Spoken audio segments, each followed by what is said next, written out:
मेरी तरफ से आप सभी को राम राम। तो आज मैं सुबह उठ के नहाई, फिर मैंने सब्जी की करी तैयारी।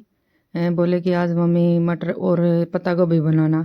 तो मैंने आज इनकी करवा दी थी छुट्टी, तो नमन ने पोछा लगाया। फिर एमन बोला मम्मी चाय नहीं पीऊँगा। फिर मैं बोली गाजर पाक ले आ, तो भैया गरम करके वो गाजर पाक लेके आया। फिर मैंने और एमन ने गाजर पाक खाया। फिर उसने टेस्ट के लिए रायता बनाया बूंदी का।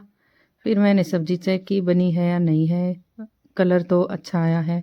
अब टेस्ट कैसा है ये जो पहले खाना खाएगा वही बता पाएगा।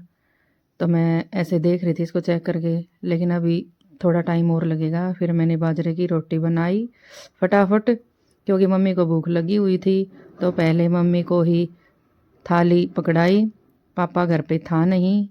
तो फिर उसके बाद हेमन आया ऊपर। हेमन बोला मम्मी जल्दी से पेट में चूहे दौड़ रहे हैं, मेरी भी थाली लगा दे। फिर मैंने उसके लिए बाजरे की रोटी बनाई। ये बंदा भैया ऐसा है, ये है ना टेस्ट के लिए है ना कुछ भी कर सकता है। बेचारे ने बूंदी का रायता बनाया था और है ना वो खाने लगाना था, उसमें मक्खी गिर गई। तो फिर उसने दूसरी कटोरी में रायता डाला, फिर वो खाने लगा। लेकिन है ना उसको टेस्ट नहीं आया। फिर मैं खाने के लिए बैठी, नमन यहाँ पे था नहीं। तो फिर मुझे भी कुछ कम ही टेस्ट आया, क्योंकि हमें भूख नहीं थी। तो मेन बात तो ये थी।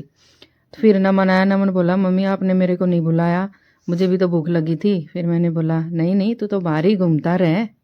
वो अंगूर खा रहा था ये। इसके फेवरेट हैं भाई ब्लैक अंगूर और ग्रीन, ब्लैक ज़्यादा है। फिर मैंने भी टेस्ट के लिए भैया थोड़ा गुड़ ही लिया, टेस्ट बन जाए। फिर मैंने गुड़ मंगवाया, लेकिन नहीं लगा अच्छा। नमक भी और डलवाया रायते में, फिर भी टेस्ट नहीं आया। फिर ऐसे ही एक एक डेढ़ डेढ़ रोटी खा के और मैं और हेमन तो उठ लिए।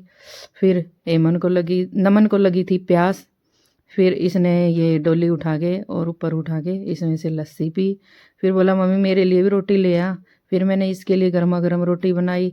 बाजरे की रोटी मैं मोस्टली ना सभी को गर्म ही खिलाती हूँ। फिर बोला मम्मी रायता तो ले आ। फिर मैं रसोई में गई और फिर इसके लिए रायता लेकर आई। फिर मैं बोली कि बेटा जी फ़ोन मत देखो खाना खाते टाइम, लेकिन ये बोला मम्मी आज आज तो देख लेता हूँ, कल से रहने दूंगा, ठीक है। फिर मैंने बोला ठीक है बेटा, चलो अब इस व्लॉग की करते हैं समाप्ति। जय हिंद।